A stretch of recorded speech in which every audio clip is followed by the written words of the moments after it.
Strung out on lasers and slashback blazers, and ate all your razors while pulling the waiters, talking about Monroe and walking on Snow White. New York's a go-go and everything tastes nice. Poor little greenie. Ooh. Get back on it. Gene lives on his back.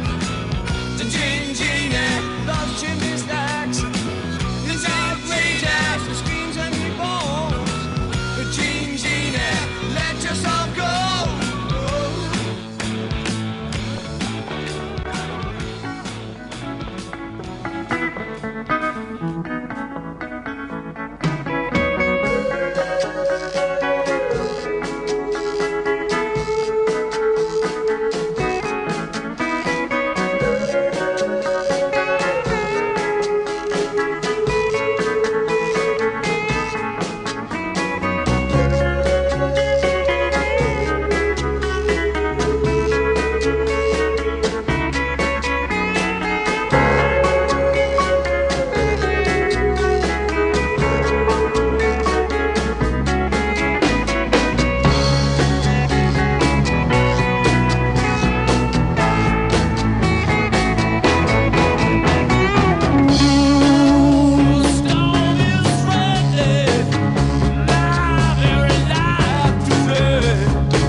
Different groups of people, like East Side people, Village people, people from other states that would come here just for the first time and end up staying here. It's really pretty amazing. It was about like-minded people, you know, and it wasn't about, you know, how much money your dad made, even if you have a dad, if you know who your dad is or not, if you're from the Bronx, Queens, Staten Island, New Jersey, people would congregate and be as well accepted.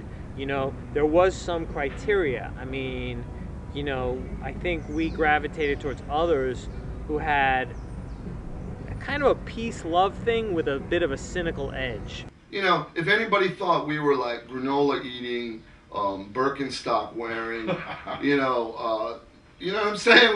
We had nothing to do with that. Like, right. Yeah, sure, we were into Eastern things and like, you know, and there were people that were vegetarians and all of the stuff that comes through this stereotypical hippie thing. Right. But we were not anything like that. We were like, I say like street hippies or like hippie gangsters. Because a lot of us were. Yeah. I mean, after all, we weren't the 60s, we were the 70s. So we were running up against, you know, this very weird injection of this whole other world that was happening, which was like the disco craze and the cocaine thing and the like me generation and all this, you know, all this other stuff that was basically, there was some correlation, but mostly possibly more antithetical to what we were all about. But if you thought Jimi Hendrix was pretty fucking cool, you were probably down with us. If you had, like, what role did the Bandshell play in your life? And I guess that's a good question, man. Yeah, I think why was it important to have that place, and why do you think so many people gravitated? Well, so many people gravitated to it, just like the Beat generation used to gravitate to the road in the late 50s, early 60s. Just like, you know, the Flower Children gravitated to Haight-Ashbury in 1966, 67, so forth, so on. It's a very similar thing. It was a place where a counterculture was already, you know, I mean, I got there in 73 and 74, so it was like already established. It had been going on there since the late 60s. And it was very tied in with the anti-Vietnam War movement. And it meant a lot to me. It meant a lot to me. I think it had a lot to do with shaping who I am today. Like, I don't turn my back on my origins. I do not. You know, this was never a time of like looking down your nose at somebody, because we all felt mutually or equally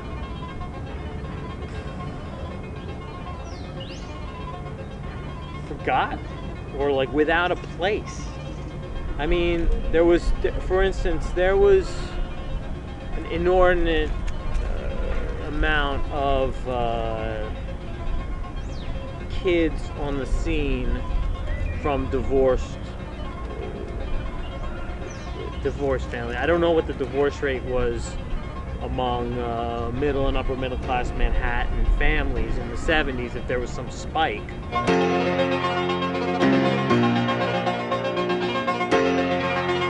think it was at 15 I had moved out of my house for a situation where me and my uncle didn't see eye to eye. And at that point, I moved out, and I was moving around from place to place. You know, back then, not having one place to stay at for maybe a period of 2 years or so. So the park was a prevalent place. That may have played a role in kids that had to create sort of their own reality and also their own pack, and were more willing to maybe go a bit beyond, you know, well, I'm gonna go and be on the try to get on the softball team on the weekend. You know, I'll tell you, man, I don't know what's right or wrong, and I don't advocate anybody to follow the life that I followed, but I can tell you that my life was a hell of a lot more exciting growing up and coming of age in the 70s in Manhattan than had I been on the softball team like my parents would have loved me to, you know, have been doing, instead of like going to the Grateful Dead show on acid in the back of Chad's van. But, you know, by the grace of God, I'm here, I made it through, and I'm sure glad I went to the Grateful Dead concert in the back of Chad's van instead of playing softball.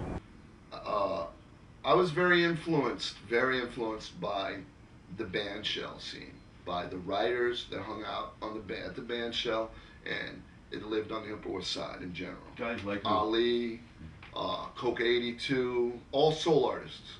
Malta, Steve 161, he's like my original grandpappy, and Cy One, these guys, and Tacky 149, all members of the soul artists. And yeah, I was like, I looked up to all these guys, and I looked up to the 3 Yard Boys.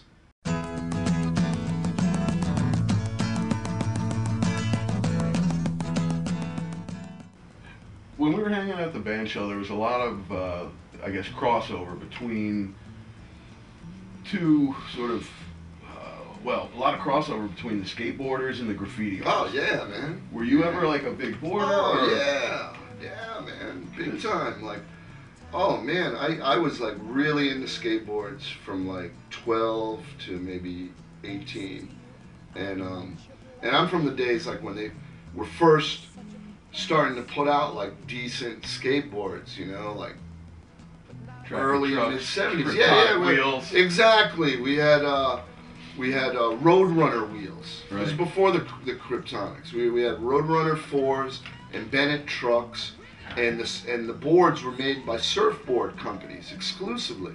You like a Hobie or a Weber. I had a Weber, like a Weber Combi Flex, and War One was really into skateboarding, and so there was a big connection there. It was like War One, he's like my brother. Grew up with him, known since I was 10. Him and Andy Kessler, the Grandmaster of 108. Yep. All-time greatest, one of the best skateboarders, especially on the East Coast. Yeah, so they were really close, and Andy's an old friend. Andy used to write Kess One. He was in RTW. Yeah. And there's Jamie Affamato, called Puppethead. Right. He wrote Rust One. These guys would fly out of the bowls. They were like some of the first guys to catch air. Yeah. You know.